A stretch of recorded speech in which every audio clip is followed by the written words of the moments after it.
My family are obsessed with surfing.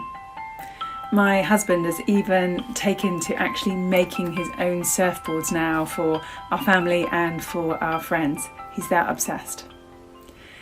I, on the other hand, am very much a fair weather surfer when it's nice and it's warm, and I'm pretty hopeless even when it is nice and warm.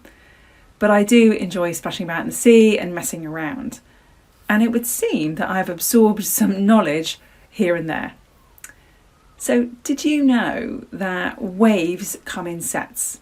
And these are roughly 5 waves at a time. Then there's a little bit of a pause, and then another set of roughly 5 waves will come in.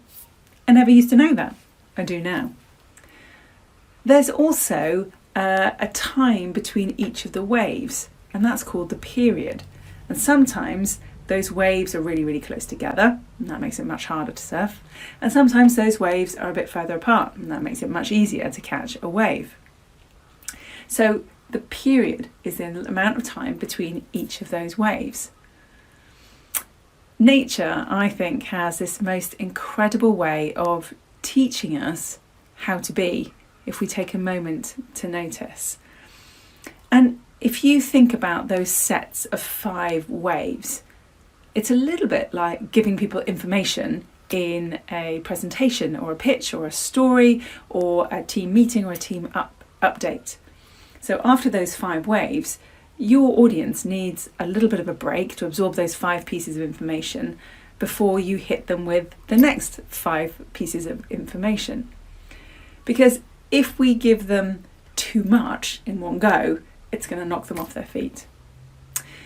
The more complex the information is, the weightier, perhaps the more abstract, where they've got to imagine, then the longer the period, that's the distance between each of the waves, needs to be. Because if we give them complex information much too quickly, we are definitely going to knock them off their feet and put them in what's called the washing machine. So we don't want to be doing that with our audience because it's mentally incredibly taxing. They're just scrabbling to stay upright. So larger periods between complex pieces of information.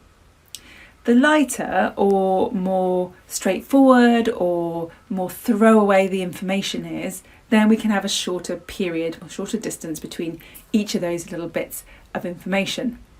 And these are fun waves, high waves that they can just enjoy jumping over and splash around in.